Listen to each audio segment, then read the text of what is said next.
하나님 나라의 일을 감당하려면 명품으로 만들어져야 돼요. 사순절 첫째 날 제의 수요일, 엊그제 수요일이죠. 지나고 이제 첫 주일입니다. 저와 여러분이 예수님의 고난열차에 함께 타신 줄 믿으시기 바랍니다. 그리스도의 명품이 되기 위해서는 고난의 과정을 꼭 거쳐야 합니다. 교회도 마찬가지예요. 교회도 이 파도가 있어야만이 비가 와야만이 단단해진 것처럼 잘못된 것이 고쳐주기 위해서는 그런 파도가 일어나게 됩니다. 그래서 여러분들이 그 고난과 고생이 우리는 인간을 성숙하게 만드는 과정이에요. 일본에 가면 일본 횟집 가면은 일본 사람들은 사시미라고 그러죠. 회를 아주 좋은 횟집에 가면 잘 뜹니다. 기가 막혀요. 그러면 그 명인이 칼질하는 그 칼을 보면은 빛이 반짝반짝반짝 나 그냥 얼마나 한편으로는 무섭고 신비스러워요. 그 사시미 칼이 비싼 것은 우리나라 돈은 몇 억이에요. 그만큼 그 칼 만드는 과정을 이게 어떤 분이 텔레비에 나와서 설명하는데 새를 녹여가지고 그것도 이제 불순물이 있으니까 아주 맑은 진짜 샘물만 뽑아가지고 그것을 다시 물에 찬물에 담갔다 식혀가지고 망치로 두드리고 또 다시 그걸 달고 가지고 몇 번을 그렇게 한대요. 그런 다음에 새를 만든대요. 그 새가 만든 다음에 이제 날을 세운다고 그래요. 그 새는 뜨거움과 차가움을 소절에 겪고 수도 없이 망치로 얻어맞아. 그래야 최고의 새로 만들어진 다음에 그때서 날을 만든대요. 날을 세운대요. 저와 여러분들이 예수를 증거하기 위해서는 수많은 고난의 과정을 통과해야만이 이 말씀이 빛으로 변하게 됩니다. 한국교회가 지금 무너지는 것은 이런 명품 목회자가 지금 안 나왔기 때문에요. 타성과 기복신앙, 신비주의, 인기주의 때문에 지금 한국교회가 무너지고 있는 것이에요. 이 스위스라는 나라가 있죠. 유럽 중앙 알프스 산맥이 국토의 60%를 차는 880만 명 정도밖에 안 되는 인구의 나라예요. 그 영세 중립국이죠. 그런데 이 나라가 국민소득이 1인당이 10만 달러가 넘어요. 세계 2위, 3위를 왔다 갔다 하는 나라예요. 대단한 나라입니다. 여러분들이 잘 아시는 스위스 그러면 여러분들 뭔 생각납니까? 롤렉스. 여러분 롤렉스 좋아하죠? 롤렉스 평생 그거 하나 사고 싶어서 인생 사는 사람들도 많아요. 그만큼 명품을 만들어요. 그리고 잘 아는 노파디스 제약이라든가 그 다음에 네슬레라든가 전부 1등 명품으로 세계를 움직이는 게 스위스라는 나라에서 최고의 가치를 추구하는 국민성이 있어요. 실업률이 일 안 하고 밥 먹는 사람이 전 국민의 2% 3%밖에 안 돼. 뭔가를 일을 해요. 이 사람들은. 그리고 법을 잘 지키고 그 다음에 모든 문제는 국민 투표에서 결정을 해. 야, 좀 세상이 어려운 것 같은데 코로나가 있어가 힘들 것 같은데 우리 국민들한테 돈 좀 나눠주자. 그러면은 대통령이 마음대로 못해. 국민 투표를 붙여가지고 국민이 허락을 해야 돼요. 그만큼 직접 민주주의가 발달한 나라가 스위스입니다. 왜 그러냐면 그 사람들은 내 세대 후대에게 짐을 넘겨줄 수 없다는 그런 정신이에요. 그리고 준법 정신이 굉장히 잘 돼 있고 얼만큼 이 사람들이 하면 주일날은 세탁기를 안 돌려요. 아무리 빨래가 있어도 주일날은 세탁기를 안 도는 게 그 사람들의 국민성이에요. 근면 검소하고 그 다음에 이 알프스 산맥 그 밑에로다가 전부 땅굴을 파가지고 거미줄처럼 파놨어요. 그 많은 나라들이 스위스를 건들지를 못해요. 온 국민이 오늘 전쟁 났다면 총을 들고 나가서 싸울 수 있어요. 남자 여자 할 것 없이 어린이 할 것 없이 총 들고 싸울 수 있는 힘이 있어요. 그래서 그래요. 당당하게 얘기해요. 너희들 우리를 한번 상처를 입혀봐라. 너희들은 우리한테 죽을 것이라고 그래요. 그만큼 잘해. 스위스 가면 뭐가 있냐? 열차 그냥 그 설경을 달리는 열차 뭐 아시잖아요. 그만큼 또 이 철도망이 잘 돼 있는 나라예요. 참 복받은 나라인 것은 그만큼 자기 나라를 명품으로 만들었기 때문에 오늘 제가 왜 이런 말씀을 드리냐면은 우리가 예수 그리스도를 증거하기 위해서는 예수 그리스도는 명품이 돼야 돼요. 사람은 다리가 몇입니까? 둘이죠. 모든 짐승은 넷인데 왜 사람은 둘일까? 짐승들은 넘어질 일이 없어요. 넷이거든요. 그런데 사람은 넘어지기 쉬워. 특히 나이 드시면 낙상이 제일 이게 위험한 겁니다. 왜 하필이면 이 세상을 지배하라고 한 그 사람을 갖다가 다리를 2개밖에 안 만들어놨을까? 조류는요 다리는 2개지만 날개가 있어가지고 넘어지지 않아요. 중심을 잡기 때문에. 그만큼 하나님을 의지하고 살으라고 그런 거예요. 너는 나를 의지 않으면 언제든지 넘어질 수 있는 존재라는 거예요. 우리의 마음이 그렇고 우리의 모든 것들이 육신이 그렇고 넘어지기 쉬운 존재가 인간이에요. 하나님을 의지 않으면 살 수 없는 게 인간이에요. 그걸 고백하는 것이 바로 우리가 이제 하나님을 믿고 살아가는 과정입니다. 여러분 안 그렇다고요? 똑같아요. 저 여러분들이 넘어지기 쉬운 존재예요. 금방 화내기 쉽고 금방 또 토라지기 쉽고 그게 사람의 모습이에요. 그러지 않아요. 특히 목회자라는 직업은 우월성을 가지면 절대 안 돼요. 내려놓아야 돼요. 더 넘어지기 쉬운 게 목회자예요. 오늘 명품 설교를 한 베드로를 설명하기 위해서 제가 미리 이게 말씀을 드렸습니다. 본명은 베드로의 본명이 시몬이에요. 갈릴리 호숫가에서 이제 쉽게 하면은 어부의 아버지 밑에서 뭐 아버지가 어부니까 뭐 그 갈리는 바다가 그 바다가 아니에요. 호수인데 너무 넓으니까 이제 바다라는 표현을 하는데 고기 잡는 거에 그물 던져가지고 그런데 그 이름이 하필이면은 아버지가 이름을 시몬이라고 졌어. 네. 시몬이라는 말은 갈대라는 뜻이에요. 자 배운 게 없으니까 그냥 자기 눈에 보이는 그대로 아버지가 아들 이름을 진 거예요. 시몬이라고. 많은 이름 중에서 시몬이 뭐 영광이로 짓든지 무슨 뭐 좋은 이름을 지어야 되는데 시몬이래. 왜 이름을 제가 이제 어렸을 적에 초등학교 다니는데 발가락이 6개 된 친구가 있었어요. 6개 된 것마다 상처인데 양말 신으면 모르잖아요. 그리고 불편하잖아요. 세상 살아가는데 아무런 괜찮아요. 근데 아버지가 이름을 진 게 6발이라고 졌어. 아이고 지요. 그 얼마나 상처가 될 거예요. 그러니까 친구들끼리 그 어린애 모이면 한쪽 저 구석쟁이가 있어. 아무도 그걸 모르고 그리고 그거에 또 병도 아닌데 괜히 자기 스스로가 낮아지는 거예요. 아 가슴이 아프고 이름이 그래서 굉장히 중요해요. 시몬이라는 이름을 졌으니까 이 또 베드로 그 시몬은 그때 당시에 보면 좀 공부를 했습니다. 우리 요새를 치면 한 고등학교 정도 되는 실력. 그리고 그 공부를 하니까 애가 센치해. 시골에서 어부로 이렇게 막 고기 잡고 살으니까 떠나고 싶어. 덜시 내 인생이 왜 이런가. 늘 사색이 되는 게 그래요. 어쩔 수 없이 이제 직업이니까 고기를 잡으러 간단 말이야. 근데 그날은 고기가 안 잡혀. 갈릴리 호수에 어디에 고기가 몇 시쯤이면 잘 닫는 게 너무나 잘 알아. 아버지부터 교육받았고 자기가 했는데 그런데 그날은 고기가 안 잡혀요.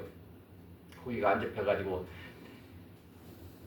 아침이 됐는데 난리 났어. 이제 큰일 났어. 집에 가야 되는데 아니 고기 한 마리도 못 잡고 가니 얼마나 절망해. 그러자니 이게 센치해가지고 인생살이가 참들 외로웠는데 고기까지 안 잡히니까 얼마나 터덜터덜했는데 그때 누가 옆에 한 아저씨가 와가지고 저쪽으로 그물을 던져보라고 그래요. 내가 이 바다에 대해서 이때까지 사람은 저 잘 아는데 난 모르는 사람이 와가지고 그물을 저쪽으로 던져보래. 그런데 이 베드로는 이제 그때는 시몬이죠. 시몬은 어떻든 간에 한번 해봐야 되겠어. 응? 지금 아무것도 못 잡았잖아요. 지금 예수 믿는 분들이 그러는 분 많습니다. 어떻게 한번 예수를 믿어보겠다고 하는 분들이 많아요. 그물을 던졌더니 그물이 찢어질 만큼 고기가 잡혔다는 얘기예요. 그러니까 야 저분이 도대체 누구길래 내 처음 보는 분인데 그물을 저리 던지라 그러니까 고기가 잡혔단 말이죠. 저분 따라가면은 뭔가 잘 될 것 같아. 그때 예수님이 말해요. 이제 너는 시몬이라고 하지 말고 베드로라고 해라. 그 갈대, 인간의 쓰러지기 쉬운 갈대가 아니고 너는 판석 베드로라고 그래요.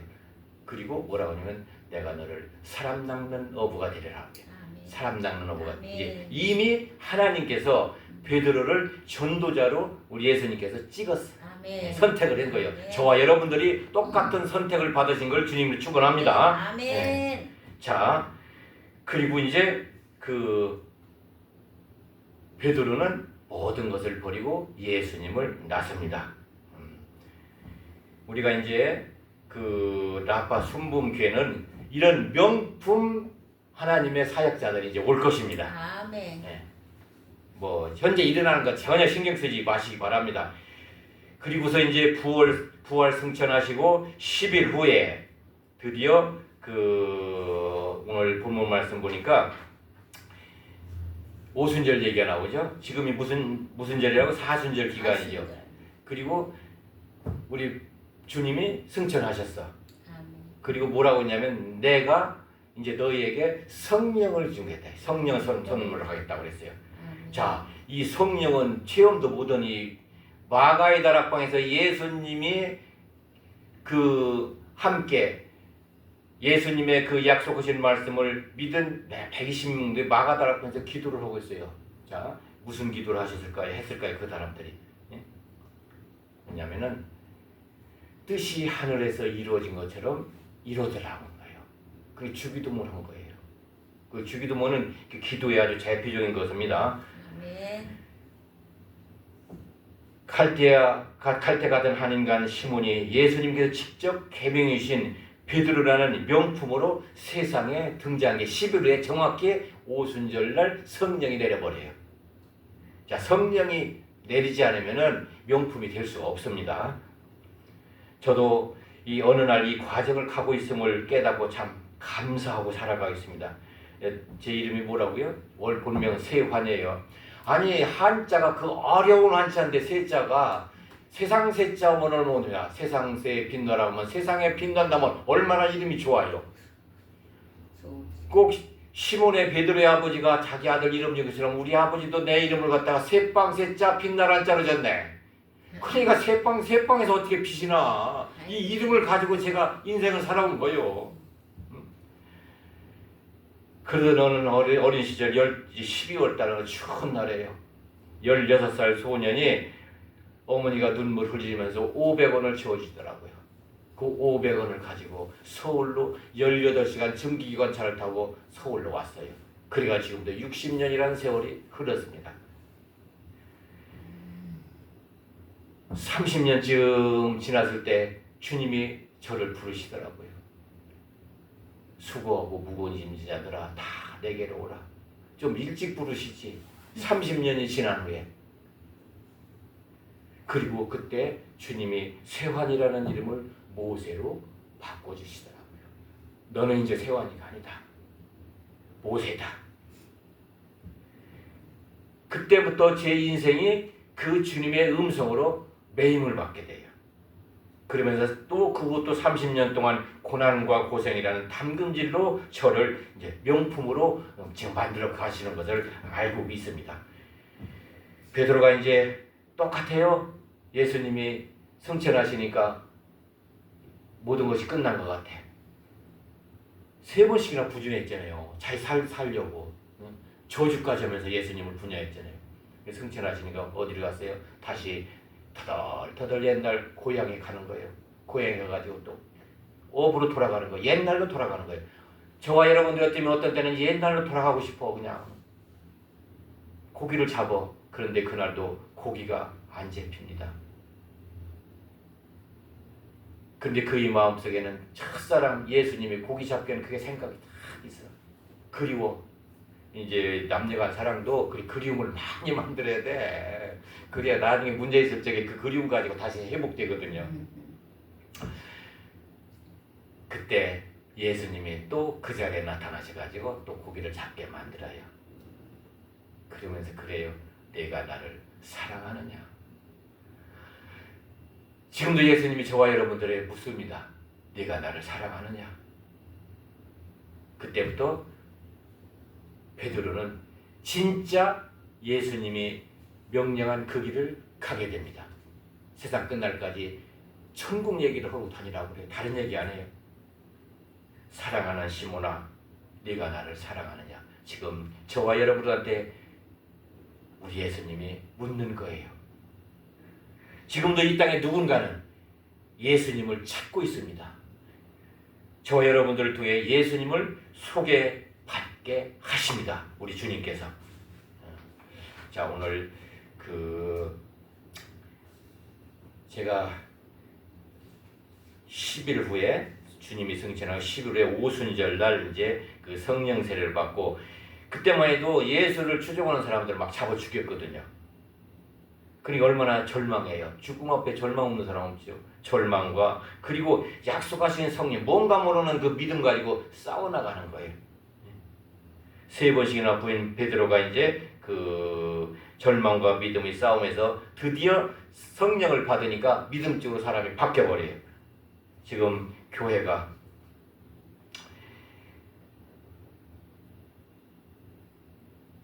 굉장히 그 목회자의 모습이 지금 많이 땅에 떨어져 있잖아요. 지금 어디 나가가지고 뭐 목회자라고 참 명함 내두기 하기가 참 두려울 정도예요. 그만큼 그 처음에 초대교회 그 목회자의 모습이 아니기 때문에요. 죽음을 두려워하지 않는 능력은 어디서 얻느냐면은 바로 예수님이 마지막 말씀하신 세상 끝날까지 나를 얘기하라고 하신 그 말을 이행했기 때문에 그래요. 그 말씀은 예수님의 지시예요. 그런데 그 지시가 무조건 지시가 아니고 합당한 근거가 있어야 돼요. 저희들이 우리가 이제 당대 선생님은 이 말씀에 근거가 있어야 돼요. 근거가 없는 말씀은 그 능력이 나타나지 않습니다. 그러면 이제 구약에 보면 구약은 되게 종교적인 거예요. 육신의 복을 많이 설명을 합니다. 행위와 율법 그다음에 그 제사라는 것은 그 예배 같은 걸 통해 가지고 복을 받아요. 그런데 신약은 영혼의 복이에요.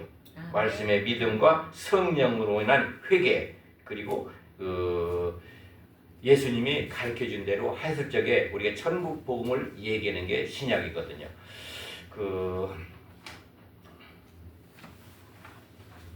지금 세상이 이제 초대교회 환관과 같아요. 로마 제국 때는 그 이스라엘이 로마 속국에 되죠. 헤롯 왕 같은 권력자가 세상을 지배하고 그리고 여기에 붙어있는 가야바 같은 예수 믿는 사람이 정권과 결탁한 사람들이 있단 말이에요. 가야바 같은 목회자가 지금 세상을 지배하고 있습니다. 우리가 이들과 어떻게 싸울 거예요? 싸울 수가 없어요.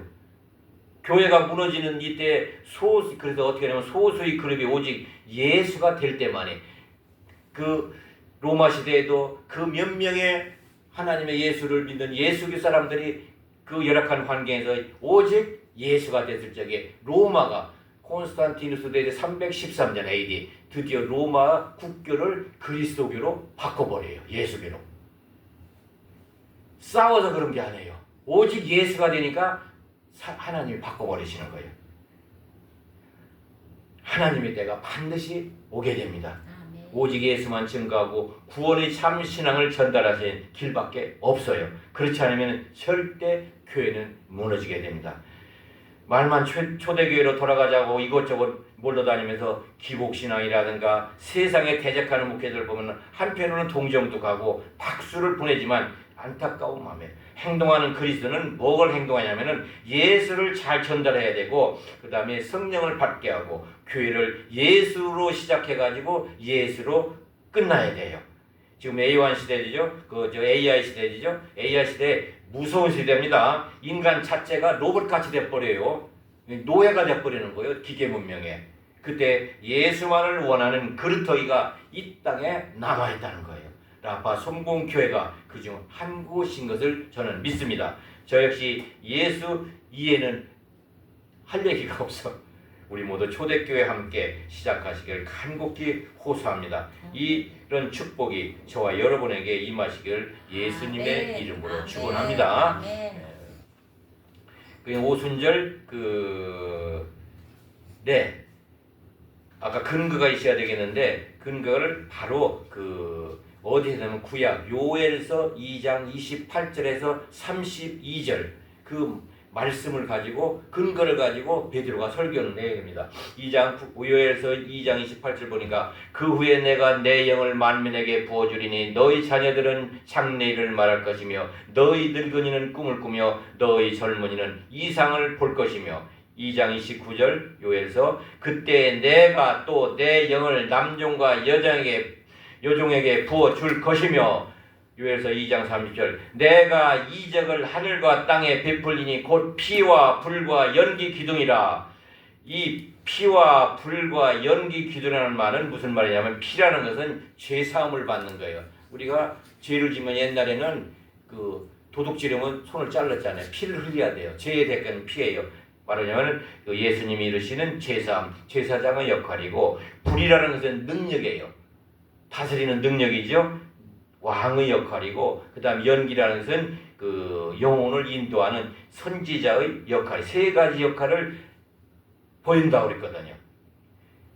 요엘서 2장 31절 보니까 여호와의 크고 두려운 날에 이르기 전에 해가 어두워지고 달이 핏빛같이 변하려니와, 이 여러분들의 인생에, 저와 여러분들의 세상 사람들의 인생에서 이런 날들이 틀림없이 고난의 때가 온단 말이에요. 그때 요엘서 2장 32절 보니까 누구든지 여호와의 이름을 부르는 자는 구원을 얻으리니 이는 나 여호와의 말대로 시온산과 예루살렘에서 피할 자가 있을 것이며 남은 자 중에 나 여호와의 부름을 받을 자가 있을 것임이라. 아멘. 지금도 세상은 이래도 어딘가에는 예수를 믿고 싶어하는 사람들이 있단 말이에요. 이 사람들을 찾아내야 돼. 우리는 못 찾아내죠. 우리의 이제 그 등불을 밝혀야 돼. 근데 우리가 무슨 등불을 뭐 횃불 들고 다니게, 등불 그 요새 그 LED 시대에 다니겠어요. 성령의 빛이 사람에게 비쳐요. 네. 그래야 명품이 돼요. 명품. 저와 여러분들은 명품으로 그 한번 하나님 일을 해보도록 하겠습니다. 그 베드로가 그래서 그 자신을 가지고 외치는 거, 구약에 이렇게 돼 있지 않느냐. 유대인들은 구약은 아직 정통어니까. 당신들 잊어버려서 구약에 봐봐. 이 말씀이 이렇게 있다냐. 이 말씀대로 지금 이루어지지 않느냐 그래요. 베드로가 이르되 사도행전 2장 38절로 함께 읽었죠. 너희가 회개하여 각각 예수 그리스도의 이름으로 세례를 받고 제사함을 받으라. 그리하면 성령의 선물을 받으리니. 2장 39절 이 약속은 너희와 너희 자녀와 모든 먼데 사람 곧 주 우리 하나님이 얼마든지 부르는 자들에게 하신 것이라고. 저와 여러분들이 하나님이 부르신 걸 믿으시길 축원합니다. 사도행전 2장 40절 보니까 또 여러 말로 확증하여 권하여 이르되 너희가 이 패역한 세대에서 구원을 받으라 하니. 2장 42절 이 말을 받은 사람들은 세례를 받으며 이 나라의 신도수가 3천이나 더하더라. 아멘. 교회는 이 언약을 잡아야 됩니다. 우리의 영광이 아니고 주님이 약속하신 거거든요. 라파 순교에 이제 지금 사순절이죠. 한 걸음 한 걸음 저희들을 성화시켜 나가고 저희들을 명품으로 만들어 나가는 과정입니다. 절대 절망하지 마시고 낭망하지 마시고 모든 일은 지나갑니다. 새로운 일을 세움을 하나님이 지으십니다. 그런 축복을 우리 함께, 고난의 길이지만 함께 하시기를 주님 이름으로 축원합니다. 아멘.